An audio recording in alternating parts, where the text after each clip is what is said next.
Deyəsən mən bu kitabı oxumuşam. Deyəsən mən bu kinonu artıq görmüşəm. Hə, biz də keçən il Avropada olmuşuq.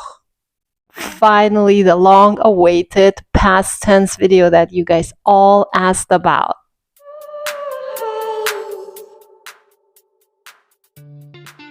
Salam, mənim adım Sevdadır. Hello, my name is Sevda.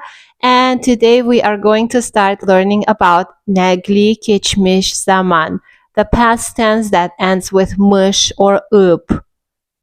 I'm going to divide this into two videos. In this video, we are going to talk about the meanings of nəqli keçmiş zaman. And in the next video, I will do the grammatical part where we will go through all of the endings and the ways to make nəqli keçmiş zaman.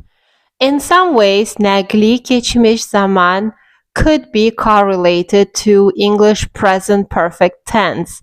When you're talking about things like you have been somewhere or you have eaten a certain food or you have traveled somewhere. For example, mən Koreyada olmuşam. Mən Koreyada olmuşam. Mən Koreyada olmuşam.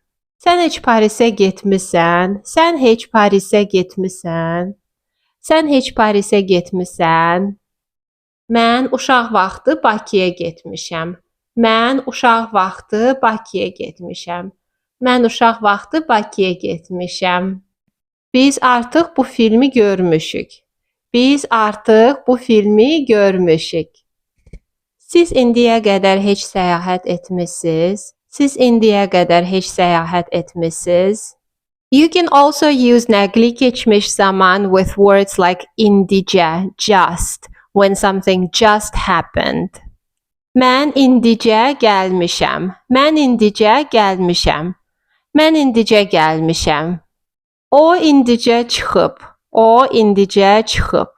O indicə çıxıb. Biz indicə yemək yemişik. Biz indicə yemək yemişik. Biz indicə yemək yemişik. Nəqli keçmiş zaman is also very commonly used as a normal past tense. The word nəqli, nəql, means to tell. So it's kind of like you're telling about what already happened. It could be like a reported information, for example. Anam dedi ki, sən dərsi bitirmisən. Anam dedi ki, sən dərsi bitirmisən. Anam dedi ki, sən dərsi bitirmisən. Dedilər ki, bu film çox maraqlı olub. Dedilər ki, bu film çox maraqlı olub. Qonşu bizə dedi ki, o şəhərə köçüb. Qonşu bizə dedi ki, o şəhərə köçüb. Qonşu bizə dedi ki, o şəhərə köçüb.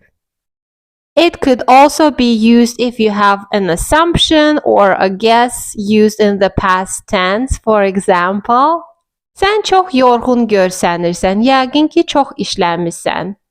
Sən çox yorğun görsənirsən, yəqin ki, çox işləmisən. Sən çox yorğun görsənirsən, yəqin ki, çox işləmisən. Qapı açıqdır, kimsə çıxıb. Qapı açıqdır, kimsə çıxıb. Qapı açıqdır, kimsə çıxıb. Kitab stolun üstündə deyil, yəqin ki, kimsə onu götürüb. Kitab stolun üstündə deyil, yəqin ki, kimsə onu götürüb. You can also use it if you learned about something later or you found out about something later. Dünən tədbir olub, amma mən bilməmişəm. Dünən tədbir olub, amma mən bilməmişəm. Dünən tədbir olub, amma mən bilməmişəm. Onlar çoxdan evləniblər. Onlar çoxdan evləniblər. Onlar çoxdan evləniblər. Həkim gəlməyib, ona görə gözlənmişik. Həkim gəlməyib, ona görə gözlənmişik. Məncə, sən əvvəldən hər şeyi bilmisən. Məncə, sən əvvəldən hər şeyi bilmisən. Məncə, sən əvvəldən hər şeyi bilmisən. Another interesting way where nəqli keçmiş zaman is used is when we're talking about standing or sitting down. We say, mən dayanmışam. Mən dayanmışam. Mən dayanmışam. I'm standing up. It's kind of like you're not in the process of standing up, you already stood up and you keep standing up. And the same with "man oturmuşam." "Man oturmuşam." "Man oturmuşam." You already sat down and you remain seated. So that's why we use this "negli geçmiş zaman." The bottom line is that you can use "negli geçmiş zaman" in the meaning of present perfect tense, but you can also just use it as a normal, simple past tense. Keep tuned in for the next video, because in the next video we are going to take care of the grammatical part and figure out how to make all the endings. Gelen videoda görüşürüz. Sağ olun.